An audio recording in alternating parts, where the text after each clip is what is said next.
So hello everyone and welcome back to one more episode of the body building doctor. ये episode series ऐसी series है जिसके अंदर हम आपको वो चीज़ें बता रहे हैं जो नॉर्मली आपको कोई नहीं बताता। सबको पता है एनाबॉलिक्स लेने से बॉडी बनती है और ना लेने से वैसा स्ट्रक्चर नहीं क्रिएट होता। सो इसके बारे में वीडियोस बनाना या बार बार इसके बारे में डालना, किसने लिया है किसने नहीं लिया, वो चीज़ें हमारे वर्क एथिक्स के अगेंस्ट हो जाती हैं।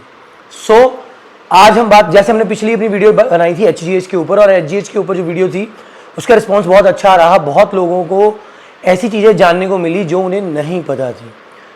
तो मैं ये नहीं कहता कि इस वीडियो के अंदर मुझे सब कुछ पता है, या ऑब्वियसली हमने भी स्टडी करी है, रिसर्च पेपर्स पढ़े हैं, तो सब कुछ उसके रिलेटेड ही होता है। ऐसे ही बहुत सारे और कोचेस भी हैं जो मुझसे भी ज़्यादा लायबल हैं, मुझसे भी ज़्यादा नॉलेजेबल हैं, तो उनको भी बहुत चीज़ें पता है। So coming back to the point, जैसे प्रॉमिस किया था, आज का ये वीडियो है अबाउट ब्लड थिकनेस जी। लेकिन वीडियो शुरू करने से पहले आपको कुछ काम करने हैं। वीडियो को लाइक करना है, चैनल को सब्सक्राइब करना है और इस वीडियो को शेयर करना है अपने सारे फ्रेंड्स के साथ, क्योंकि ब्लड थिकनेस या विस्कोसिटी ऑफ द ब्लड का जो कंसेप्ट है वो सिर्फ और सिर्फ एनाबॉलिक्स यूजर्स के साथ नहीं है, नॉर्मल पर्सन्स के साथ भी है।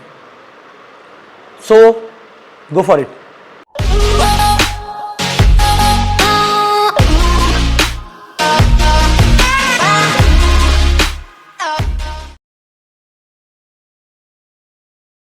तो वीडियो शुरू करने से पहले मैं सिर्फ इतना कहना चाहूँगा, एक डिस्क्लेमर है कि ये जितना भी वीडियो का कंटेंट होता है हमारा, ये सारा का सारा नॉलेज पर्पज़ के लिए होता है और अलग अलग जर्नल्स, मेडिकल क्लेम्स और बुक्स से लिया होता है। सो बाकी एक्सपीरियंस तो हमारा मैटर करता ही है, उसके अंदर बहुत सारी चीज़ें आपको जो सीखने को मिलती है वो हमारे एक्सपीरियंस से। So coming to the point, सबसे पहले हम बात करेंगे थिकनेस ऑफ ब्लड होता क्या है। हमें पता है कि हमारी बॉडी के अंदर ब्लड है, that is very common thing, ठीक है। अब इस पर बात करूँगा तो कमेंट्स में लोग क्लास लगाएंगे, ठीक है। तो हम बात करते हैं थिकनेस ऑफ ब्लड के बारे में। नॉर्मली हमारा ब्लड एक जो लिक्विड है ब्लड हमारा, वो कंपोज होता है WBC, RBC, प्लेटलेट्स से, यानी कि white blood cell, red blood cell और हमारे प्लेटलेट्स के थ्रू, इससे हमारा ब्लड बनता है। ये हम सबको पता है। लेकिन एक्चुअल हम पॉइंट की बात, एज यूजुअल हम पॉइंट की बात ही करेंगे।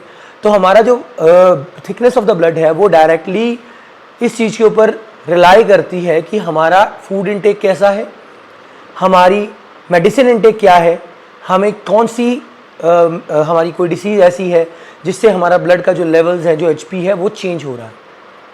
So let's start. सबसे पहले हम बात करेंगे ब्लड की थिकनेस हमें पता कैसे लगती है। बिना चेक करवाए हम कैसे कह सकते हैं कि हमारा जो ब्लड है वो थिक है। सो ये सबसे जो पहला कंसेप्ट इसमें आता है, दैट इज़ योर नंबनेस, जिसको हम हिंदी या पंजाबी में बोलते हैं आपके हाथ पैर का सो जाना। अगर किसी पर्सन के हाथ बहुत ज़्यादा सो रहे हैं तो नॉर्मली उसे ये बात बोली जाती है कि आपका जो ब्लड है वो थिक है। You get your HP checked, HP which means haemoglobin, ठीक है। और हेमोग्लोबिन के लेवल्स के थ्रू हम बता सकते हैं कि उसका ब्लड कितना विस्कस है, कितना विस्कोसिटी उसकी ज़्यादा है, कितनी थिकनेस उसकी ज़्यादा है। अब ये जो चीज़ है ये दोनों में आती है। एक होती है हमारे एंड्रोजन यूजर्स में, AAS यूजर्स में, और दूसरे होते हैं जो AAS को यानी कि स्टेरॉइड्स को नहीं यूज़ करते। इन दोनों की टर्म्स अलग अलग होती है। पहली टर्म को बोला जाता है पॉलीसाइथेमिया और दूसरी को बोला जाता है इरेथ्रोसाइटोसिस। ये दो चीज़ें होती हैं जो टेक्निकल टर्म्स, या अगर मेडिकल टर्म्स में बात करें, क्योंकि बहुत से लोग बाद में बोल देते हैं कि साइंटिफिक क्या नेम है, तो आप इनको सर्च कर सकते हैं ईजिली, आपको गूगल के ऊपर इनके बारे में चीज़ें मिल जाएंगी। तो अब बात करते हैं हम पॉलीसाइथेमिया की। ये पॉलीसाइथेमिया एक ऐसी चीज़ है जिसके अंदर ब्लड की जो एक ऐसी टर्म है जिसके अंदर ब्लड की विस्कोसिटी बढ़ जाती है, लेकिन ये एनाबॉलिक एंड्रोजेनिक यूजर्स के रिलेटेड नहीं होती, यानी स्टेरॉइड यूज़र के रिलेटेड नहीं होती। यानी कोई भी पर्सन जिसकी ब्लड की विस्कोसिटी बढ़ी है और वो AAS यूज़र नहीं है, उसको हम इस कैटेगरी के अंदर रखते हैं। मेडिकल प्रोफेशनल्स इस कैटेगरी के अंदर रखते हैं और एज कंपैरेटिवली उनको अलग अलग चीज़ें दे के उनका जो ब्लड का लेवल है वो नॉर्मल किया जाता है। इस वीडियो के अंदर मैं आपको टेस्ट भी बताऊंगा और मैनेजिंग कैसे करनी है इसकी वो भी बताऊंगा, तो बने रहे वीडियो के एंड तक। तो इसके बाद हम बात करते हैं, देखो जो हमारे एनाबॉलिक एंड्रोजेनिक स्टेरॉइड्स होते हैं, जैसे कि हम हर वीडियो में बोलते हैं, उनके अगर पॉजिटिव पॉइंट्स हैं, नेगेटिव पॉइंट्स भी हैं। उनका पहला नेगेटिव पॉइंट ये है कि वो आपके RBC काउंट को बढ़ाते हैं, यानी कि रेड ब्लड सेल के जो काउंट्स हैं उनको बढ़ाते हैं। अब यहाँ पर बात आती है कि कौन से ऐसे हमारे जो AAS हैं, जो स्टेरॉइड्स हैं, जो एनाबॉलिक्स हैं, वो हमारे काउंट को बढ़ाते हैं। तो अगर आप अकेले टेस्टोस्टेरोन पे भी हो, जैसे मैंने पिछली वीडियो में भी बताया था और बहुत सारी वीडियोस में हम लोग बात करते हैं कि टेस्टोस्टेरोन अकेला लेके भी आप अपनी बॉडी को एक अच्छे लेवल पे लेके जा सकते हो, जिसको कई लोग TRT भी बोल देते हैं, कई लोग नॉर्मली ब्लास्ट एंड क्रूज का नाम दे देते हैं। लेकिन अकेला टेस्टोस्टेरोन के ऊपर रहने से भी आपका जो ब्लड है वो विस्कस होगा, आपके आरबीसी के काउंट बढ़ेंगे। जैसे एग्जांपल के तौर पे अगर हम बात करें, डेकाड्यूराबोलिन हमारे शोल्डर्स के लिए बहुत अच्छी चीज़ है, हमारे जॉइंट पेन के लिए बहुत अच्छी चीज़ है। लेकिन अगर हम उसको ब्लड क्लॉटिंग की बात करें या आरबीसी काउंट की बात करें तो वो उतनी अच्छी चीज़ नहीं है, क्योंकि आरबीसी का काउंट डेकाड्यूराबोलिन लेने से भी बढ़ता है। So coming to the point, एएस जो आपके हैं, जो एनाबॉलिक एंड्रोजेनिक स्टेरॉइड्स हैं, ये आपके आरबीसी को बढ़ाते हैं, लेकिन ये व्हाइट ब्लड सेल और प्लेटलेट्स पे कोई भी असर नहीं करते। This is medically proven. ठीक है, इस वीडियो के अंदर मैं एक चीज़ ज़रूर ऐड करना चाहूँगा, जिसके ऊपर मैं सेपरेट वीडियो भी लेके आऊँगा, कि बहुत से लोग बोलते हैं कि मैंने एनाबॉलिक एंड्रोजेनिक स्टेरॉइड्स का कोई भी एक सॉल्ट, ABC सॉल्ट लगाया और मुझे सुबह या नेक्स्ट डे या next to next day fever हो गया। देखो, फीवर क्या चीज़ है और टेम्परेचर बढ़ना बॉडी का, ये दो अलग अलग चीज़ें हैं। यहाँ पे बहुत से लोग कंफ्यूज हो रहेंगे। क्यों? क्योंकि सबसे पहली बात क्या होती है, जब आप किसी एनाबॉलिक एंड्रोजेनिक स्टेरॉइड्स को वाया इंजेक्टेबल अपनी बॉडी के अंदर इंजेक्ट करते हो तो हमारी बॉडी उसको फॉरेन सब्सटेंस के तौर पे ट्रीट करती है, as a result of which हमारे जो वाइट ब्लड सेल्स हैं वो उसके साथ लड़ते हैं और उसको हमारी बॉडी से एरेडिकेट करने की कोशिश करते हैं। इन दैट सीन हमारी बॉडी का जो टेम्परेचर है वो बढ़ता है। That is not your fever. ठीक है, वो एक आपका कह लो काउंटर अटैक है आपकी बॉडी का, एक रिएक्शन है आपकी बॉडी का, जो चीज़ आपने बॉडी के अंदर डाली है। सो उससे डरो मत, वो होगा depending upon your body and depending upon the condition और depending upon the source that you are taking. ठीक है, तो अब हम बात करते हैं, जैसे मैंने पॉलीसाइथेमिया की बात करी, ऐसे ही हम इरेथ्रोसाइटोसिस की बात करते हैं। ये होता क्या है?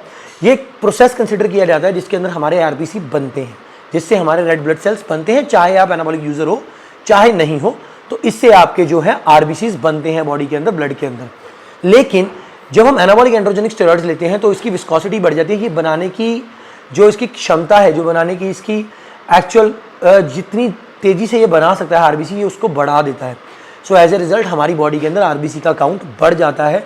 और हमें सबसे पहली फोरमोस्ट प्रॉब्लम जो आती है, जो कि डायग्नोजेबल है बिना आपको किसी लैब के अंदर जाए, वो है आपकी numbness in your hands and feet. आपके हाथ पैर सोने लग जाते हैं। इसकी सबसे पहली जो होती है प्रॉब्लम, जो हमें विजिबल होती है बिना किसी मेडिकल प्रोफेशनल से कंसल्ट किए, वो ये होती है। सेकंड पॉइंट इसका आता है कि जब आपकी बॉडी के अंदर आरबीसीज बढ़ते हैं, देयर आर चांसेस कि आपकी आर्टरीज के अंदर प्लेग बढ़ जाएगा। प्लेग को आप कह सकते हो सिंपल लैंग्वेज में, अगर लेमन लैंग्वेज में बोले, कि काई आपकी आर्टरीज के अंदर जम जाएगी और ब्लड को, क्योंकि ब्लड थिक हो गया है, आर्टरीज का जो हमारा वेन्स का जो साइज है that is still the same. हमने कोई वैसोडाइलेशन नहीं हुई, हमारे आरबीसी बढ़ने से वैसोडाइलेशन नहीं होती। हमारा कोई भी एनाबॉलिक स्टेरॉइड्स जो है वो वैसोडाइलेशन में हेल्प नहीं करता, हमारे कुछ सप्लीमेंट्स जरूर करते हैं, जैसे कि हमारा एल-आर्जिनिन हो गया, एल-सिट्रोलिन हो गया, जिसको आप सिट्रोलिन मैलेट भी बोल देते हो। ठीक है, ये चीज़ें वैसोडाइलेशन में हेल्प जरूर करते हैं, यानी कि आपकी जो वेन्स हैं उनको बड़ा करने में हेल्प करते हैं। इसी वजह से बोला जाता है कि जब भी आप एक एनाबॉलिक एंड्रोजेनिक स्टेरॉइड को यूज कर रहे हो तो उस टाइम पे आपको ये चीज़ों को साथ में जरूर ऐड करना चाहिए, जिनमें एल-सिट्रोलिन, देन योर एल-आर्जिनिन या निट्रिक ऑक्साइड जिन भी चीज़ों में हो उसको ऐड करें, ताकि आपका वेन्स का साइज भी बड़ा हो। अब होता क्या है, हमारा वेन्स का साइज उतना ही है, हार्ट ब्लड को पंप कर रहा है, लेकिन ब्लड थिकनेस की वजह से ज़्यादा आगे जा नहीं पा रहा है, तो हार्ट का जोर ज़्यादा लग रहा है।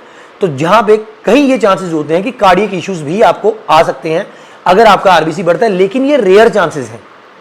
ठीक है, ये नहीं है कि अगर हर एनाबॉलिक एंड्रोजेनिक स्टेरॉइड यूजर का, एएस यूजर के आरबीसी काउंट बड़े होते हैं, दैट इज फॉर श्योर। लेकिन ये जरूरी नहीं है कि उनको कार्डियक इश्यूज आए, उनको लेफ्ट वेंट्रिकुलर हाइपरट्रॉफी हो, ये बिल्कुल भी जरूरी नहीं है। सो ये पर्सन टू पर्सन डिफर करेंगे। सो अब इसके बारे में बात करते हैं, आरबीसी किन किन लोगों के, अगर एएस यूज कर रहे हैं उसके अलावा भी, जैसे मैंने बात करी, किन किन लोगों में जो आरबीसी काउंट है वो बढ़ सकता है। सबसे पहला जो है वो स्मोकर्स के अंदर बढ़ता है।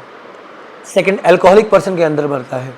थर्ड, आपको अगर स्लीप एपनिया है, आपको रात को नींद नहीं प्रॉपर आ रही है, आप एएस यूजर हो चाहे नहीं हो, तभी भी देयर आर चांसेस कि आपका आरबीसी काउंट बढ़ जाएगा।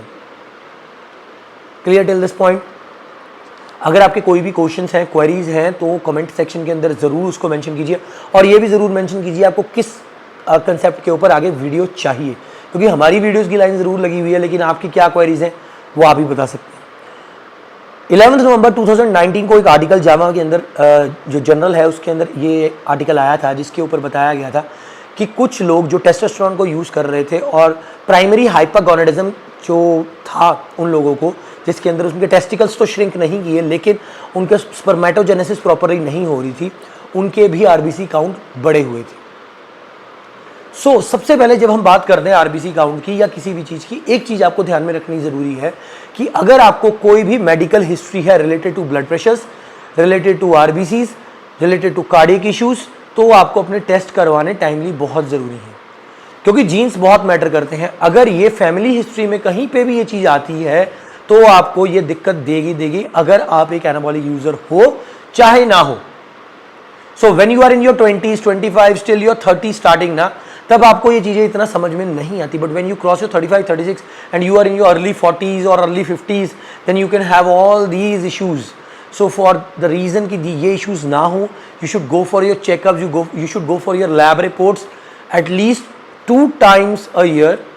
6 महीने के बाद अपनी लैब रिपोर्ट ज़रूर कराओ, ज़्यादा टाइम नहीं भी अगर आप बार बार नहीं करा सकते तो। इसके बाद अब आती है कि जिस हम चीज़ की बात कर रहे हैं that is are anabolic induced erythrocytosis, क्योंकि जैसे मैंने पहले बोला ये टर्म रिप्रेजेंट करती है आरबीसी के बनने को, यानी रेड ब्लड सेल जो बनते हैं उसको हम इरेथ्रोसाइटोसिस बोलते हैं।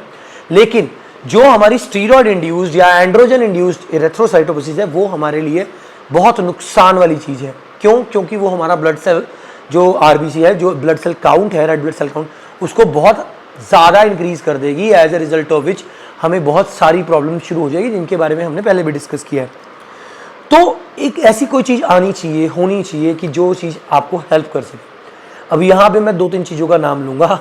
नंबर 1 चीज़ जो है that is the supplement known nattokinase. ये सप्लीमेंट अब बहुत ज़्यादा प्रोमिनेंट हो गया, बहुत ज़्यादा लोगों को इसके बारे में समझ आने लगी है। इसकी आरडीए दी होती है इसके ऊपर, इसको आप यूज़ कर सकते हैं अगर आप एएस यूज़र हैं और आपका आरबीसी काउंट बढ़ रहा है तो। सेकेंड आता है हमारी एस्प्रिन। जी बिल्कुल, एस्प्रिन, बेबी एस्प्रिन बोला जाता है इसको, दैट इज़ अ टैबलेट। इसको इकोस्प्रिंट के नाम पे भी बोला जाता है और इंडियन फार्मास्यूटिकल बहुत सारे ब्रांड्स के अंदर ये अवेलेबल है। 7 से 8 रुपए की इसकी 10 to 12 टैबलेट्स मिल जाती हैं इजीली। तो आप ये अलग अलग उसमें होती है पावर में, 150 mg, 300 mg and so on. तो आप इसको depending upon your viscosity of the blood आप इसको 1 या 2 डेली अपनी डाइट में ऐड कर सकते हैं, अपनी मेडिसिन में ऐड कर सकते हैं। एक चीज़ का बहुत ध्यान रखना है, आपका ब्लड अगर विस्कस है, यानी कि अगर आपका ब्लड थिक है और आपको उसके साथ साथ बीपी का इशू भी है, तो you can't use this medicine known as aspirin, क्योंकि ब्लड थिकनेस कम होगी एस्प्रिन यूज़ करने से और हाई ब्लड प्रेशर की वजह से you can have cardiac arrest. So ये जब भी लें एक अच्छे मेडिकल सुपरवाइज़र के सुपरविजन के अंडर ही लें। इसके बाद एक चीज़ और आती है थर्ड, जो कि इजीली अवेलेबल है मार्केट के अंदर, that is known as your opium. Opium means अफीम। जी बिल्कुल, सिंपल लैंग्वेज में इसको अफीम बोला जाता है, लेमन लैंग्वेज में ये बहुत इजीली अवेलेबल होती है मार्केट्स के अंदर and you can take it. तो ये एडिक्टिव है, तो आपको जो इसकी डोजेज है वो बिल्कुल एक चावल के दाने जितनी डोज, अगर आप इसकी रेगुलर बेसिस पे भी लेते हैं, you won't get, your blood won't get thick, तो ये आप किसी को भी दे सकते हैं, ठीक है। तो अगेन सेइंग इसकी डोजेज बड़े ध्यान से देना। अब बात आती है मैनेजमेंट की, मैनेजमेंट इसकी कैसे, हम पता कैसे करें कि एक्चुअली हमारा ब्लड थिक है। हो सकता है हमारे हाथ वैसे ही सो रहे हो।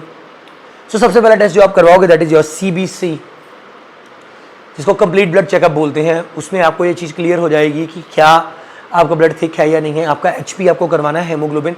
मैं नॉर्मली रेकमेंड करता हूँ अगर किसी का हेमोग्लोबिन 18 से कम है, यानी कि लेस देन इक्वल टू 18 ग्राम पर डेसीलीटर है, तो मैं इतना ज़्यादा उसको नहीं बोलता कि आपको अपना टेस्टोस्टेरोन स्टॉप करना चाहिए। क्योंकि नॉर्मली क्या होता है, जब लोग किसी डॉक्टर के पास जाते हैं तो वो यही बोलते हैं कि आपको सबसे पहले अपने स्टेरॉइड्स को ऑफ करना पड़ेगा। तो ये यहाँ पे ये गोल्डन पॉइंट उन लोगों के लिए होगा जो एनाबॉलिक्स यूज़ कर रहे हैं, कि अगर आपका एचपी जो है वो 18 से नीचे है तो आप नहीं भी बंद कर रहे हो तभी भी ठीक है, यानी कि लेस देन इक्वल टू 18 भी है तभी भी इट इज़ ओके।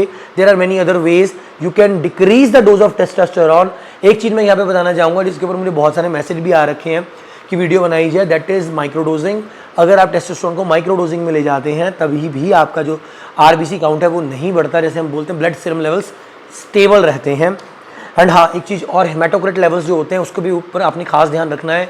मेरे अगर किसी क्लाइंट का 52 to 54% तक है हेमाटोक्रिट लेवल, तो मैं ज़्यादा उसको नहीं बोलता टेस्टोस्टेरोन बंद करने के लिए या कोई भी एनाबॉलिक स्टेरॉइड बंद करने के लिए। लेकिन अगर वो क्रॉस कर जाता है then I usually say कि you should stop your anabolics and let's focus on the things which are more necessary, right? Like lowering the blood count, RBC count and all. एक चीज़ ध्यान में रखनी है इससे पहले कि हम वाइंड अप करें इस वीडियो को, कि आपकी जो फूड क्वालिटी है वो मैटर करेगी जब आपका आरबीसी काउंट जो है वो ज़्यादा है। यानी कि अगर आप आयरन रिच फूड खा रहे हो, आपको आयरन स्टडीज पढ़नी चाहिए, ठीक है। अगर आप आयरन रिच फूड खा रहे हो और ऊपर से आप एनाबॉलिक्स ले रहे हो, जैसे कि मैं हूँ, अगर मैं नॉनवेज खा रहा हूँ, जैसे non veg normally iron rich food कौन सा होता है हमारा, मटन हो गया, रेड मीट हो गया, बीफ होगी, whatever things people are taking, right. तो उसके अंदर हमारे आयरन की क्वांटिटी ज़्यादा होती है। So at that point you have to manage that also. तो अगर आप आयरन रिच फूड खा रहे हो, आप एएस यूजर हो चाहे नहीं हो, आपको तब भी अपना हेमोग्लोबिन, अपना हेमाटोक्रिट लेवल चेक करवाना जरूरी है, क्योंकि इसकी वजह से आपको रेड ब्लड सेल काउंट आपका बढ़ सकता है। As a result you can have all those issues which we have mentioned earlier in our video. So I hope this video makes you clear about how you can manage your blood thickness and everything. तो अगर video पसंद आए तो like कीजिए, channel को subscribe कीजिए and video को share कीजिए अपने फ्रेंड्स के साथ, चाहे वो एनाबॉलिक यूज़र हैं चाहे वो नहीं है। ऐसी ही बहुत सारी वीडियोस आगे आ रही हैं। और अगर आपका कोई भी क्वेश्चन हो कमेंट सेक्शन के अंदर जरूर मेंशन कीजिए, we will try to answer every question. Thank you, thanks for watching a video, thank you all.